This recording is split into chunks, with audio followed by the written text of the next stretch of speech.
Lihat sini ya, lihat. Ini zikir.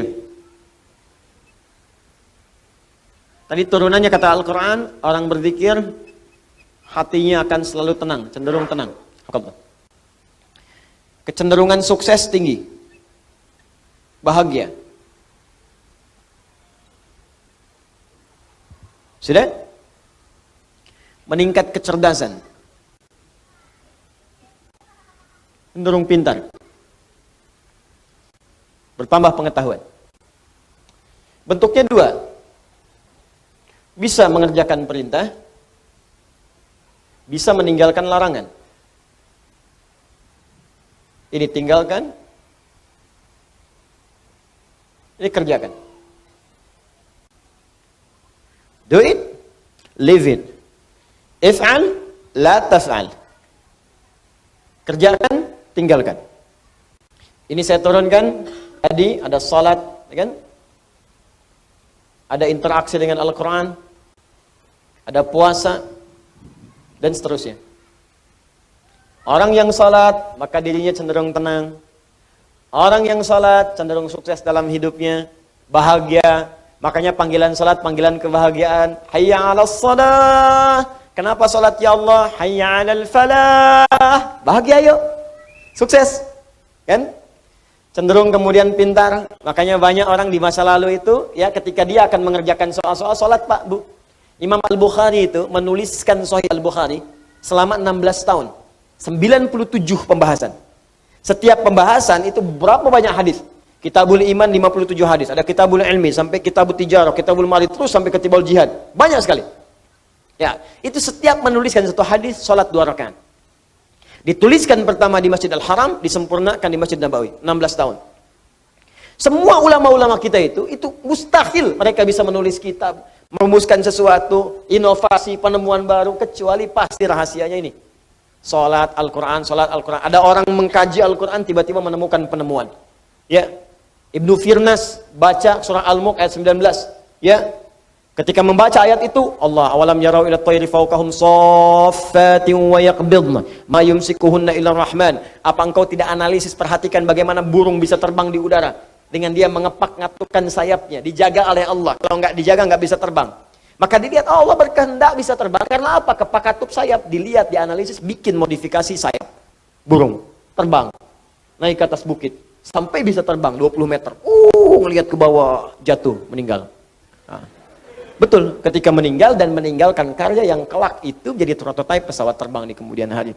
Ya, ada lagi Jabir bin Hayyan, baca Al-Hadid, Quran surah 57, ayat 25 sampai 26. Wa anzalnal hadid, kami turunkan besi dari langit. Besi bisa turun dari langit. Dilihat apa itu besi. Dicari besi. Sekarang terbukti meteor ada yang bahannya dari besi. Ya, turun dari langit. Waktu itu bingung, apa ini besi? Apa sih besi itu menarik? Dibawa ke labnya besi. Dianalisis, dikeluarkan sampai ke atom terkecilnya. Dianalisis sampai sumber-sumbernya. Sampai sekarang nomor atom besi itu terambil dari Al-Quran. Nomor atom besi Fe verum, F besar E kecil. Nomor atomnya 26. Ya, setiap atom itu punya isotop untuk menjaga stabilitas atom. Saya dulu belajar kimia.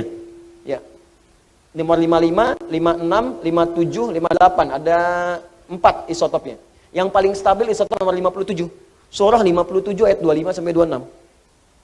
Itu ada sejarahnya. Bukan John Dalton yang pertama kali menemukan atom. Jabir bin Hayyan.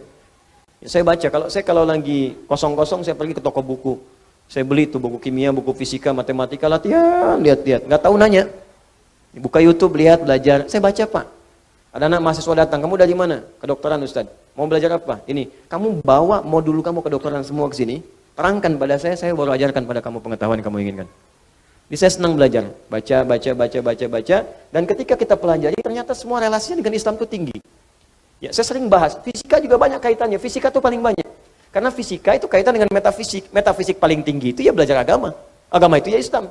Makanya ketika orang belajar fisikanya benar, itu pendekatan ke Allahnya tinggi. Ya, dari bab pertama aja, bab gaya kan di fisika pertama kan. F1 sama dengan F2, gaya gerak sama dengan gaya dorong. Apa yang masuk itu yang keluar. Yang masuknya kecil, mukul kecil, maka bunyinya kecil. Mukul besar, bunyinya besar. Imannya sedikit, amalnya sedikit. Imannya kuat, amalnya makin kuat. Ya, Hukum gayanya, gaya berbanding lurus dengan tekanan, F berbanding lurus dengan P. Ketika orang ingin bergaya menunaikan ibadah, tidak akan luput dari tekanan. Ada hambatan. Apa di antara hambatannya? Banyak. Ada hambatan pribadi, hambatan di tengah, mau berangkat ke masjid tiba-tiba hujan. Bagaimana mengatasinya? Rumusnya turunkan. Mau ke masjid hukum jamak qashar, S sama dengan V dikali T. Jarak, ya, kecepatan dikalikan dengan waktu. Ya, mencari kecepatan S sama dengan S dibagi T, V sama dengan S dibagi T. Jadi ketika kita mau ngukur ke Bandung, kecepatannya berapa supaya nggak dikosor? Nyampe. Makanya kalau mau ke Semarang pakai pesawat karena kecepatannya tinggi, waktunya semakin cepat. Ya, berangkat kemudian jam 11, nyampe jam 12, zuhur aja belum. Apa yang mau dikosor? Jelas kan? Ini kita belajar tuh begini, ditarik ke akhlak, nyambung. Akhlak, F, gaya berbanding lurus dengan tekanan, hukum Pascalnya. Gaya berbanding lurus dengan tekanan, semakin banyak gaya, semakin tertekan. Akhlak. Banyak pokoknya. Oh, pokoknya indah deh, kalau belajarnya benar tuh enak. Di fisika tuh nggak berhenti di kampus, di kuliahan, dibawa ke masjid, masih diterapkan fisika. Ya, hukum hambatan, gaya Ohm, macam-macam. Enak pokoknya kelihatannya. Di Thomas Alva Edison itu kalau baca surat An-Nur aja, ayat 35, udah selesai tuh, nggak akan sampai 1000 kali bikin bohlam. Oleh al-misbahu fi zujajah. Ya, kalau mau terang itu mesti ada zujajah, ada kaca. Nggak bisa begitu aja, bisa meletus, bisa hancur terus-terusan. Itu kan dia yang ke 1000 itu bikin kaca pelapis jadi bohlam. Baca satu ayat selesai. Itu. Kenapa jadi ke sini? Ini perintah. Ada yang kedua, sifatnya berbentuk larangan. Apa namanya? Larangan. Ini tenang, ini sukses, ini bahagia. Jadi ada yang sifatnya larangan. Pertama kata Allah, tinggalkan zina. Di surah Cahaya. Fokus. Cara berpikirnya begini. Perhatikan cara berpikirnya. Ini kebanyakan orang cuma baca. Tapi formulasinya nggak dipahami. Sehingga parameter tingkat keberhasilan mengkaji ayatnya itu nggak muncul. Cuma jadi pengetahuan tersimpan di pikiran kita, amalnya nggak ada. Di bacaan Nur, zina masih terus saja dikerjakan. Zina mata, zina telinga, zina lisan.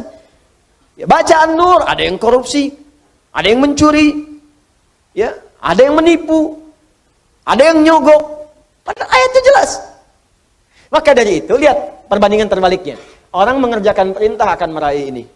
Orang meninggalkan larangan, maka ini akan cenderung terjaga. Hatinya tenang. Kesuksesan mudah didapat, kebahagiaan mudah diraih. Ketika yang dilarang dikerjakan, maka akan berdampak kepada jaminan yang tadi disebutkan.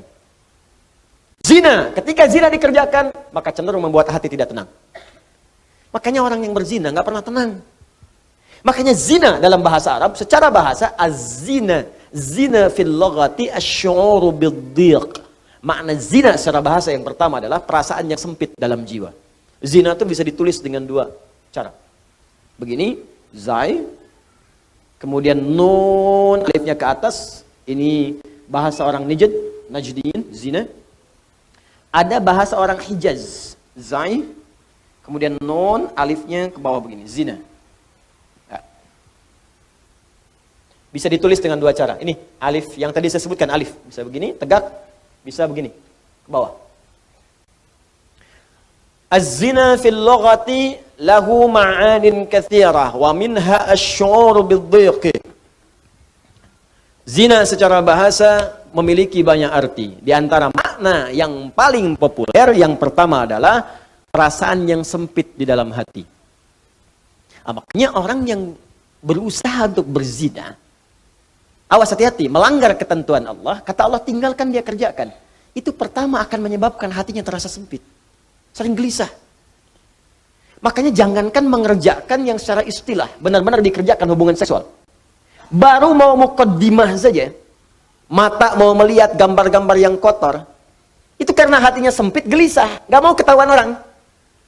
Ya, sembunyi-sembunyi bawah meja, ya, masuk ke kamar sendirian, gak mau orang lihat. Kenapa? Karena sempit. Tuh, ketenangannya hilang. Orang tenang itu kan cenderung gelisah. Orang yang tidak tenang cenderung gelisah. Ya kalau orang tenang tuh biasa aja. Lagi baca handphone, mau lihat, gak apa-apa, silakan. Ya berkata-kata, dengar, gak ada masalah. Tapi ketika ada orang berbuat hal yang dilarang tadi, berkata-kata gak mau kedengaran orang. Makanya transaksinya tertutup. Pakai kode-kode. Ya, di mana roti bisa ditemukan? Roti. Hah? Kijang satu. Kijang. Hewan yang disalahkan. Dicek. Makanya kata-katanya cenderung diarahkan kepada yang lain. Kupu-kupu malam. Kupu-kupu. Tuh. Buaya darat. Buaya. Buaya aja nggak ada yang begitu. Ya, coba lihat kehidupan buaya. Iya, ada buaya yang berzina. Ya, buaya emang hidupnya begitu. Ya, yang terbayangkan. Jadi saya mau katakan, orang yang melanggar ketentuan ini pasti hatinya gelisah. Awas, suami yang mencoba, pria yang mencoba kemudian bergaul di luar hal yang dibenarkan dan mencoba untuk berzina, pasti akan gelisah hidupnya. Puncaknya apa? Kesuksesan akan berpengaruh. Betapa banyak karir hancur gara-gara kemudian perbuatan ini. Ya, betapa banyak kebahagiaan hilang, hancur rumah tangga, berpisah kemudian, anak-anak kemudian jadi terlantar. Makanya mikir dulu, kalau ada orang sudah berumah tangga, ada anak, berpikir untuk berbuat yang ini, mikir anak-anak Anda, kasihan. Anda tega kemudian dia diolok-olok di sekolahnya, bapak kamu pezina ya? Ibu kamu selingkuh ya? Itu anak Anda mau berbicara seperti apa? Dia masih kecil. Butuh perhatian yang dalam. Makanya orang yang berbuat hal yang seperti ini, pasti pertama akan terganggu kemudian ketenangan jiwanya. Kesuksesannya akan berpengaruh. Kebahagiaannya akan sirna.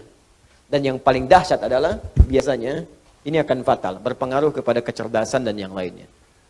Ya, bisa kecerdasan kepada otaknya, intelektual. Bisa kecerdasan pada emosinya. Banyak kok Ustaz, orang yang zina pintar otaknya, tapi emosinya tidak ada. Untuk apa pintar otaknya kemudian emosi tidak terkendali? Banyak orang tak mampu mengendalikan emosinya sehingga kepintarannya menghasilkan mafsadat yang lebih luas lagi. Pintar bikin senjata digunakan untuk bunuh orang. Pintar pakai teknologi digunakan untuk menipu orang lain, merusak dan sebagainya. Maka apa manfaat dari kepintaran? Tidak.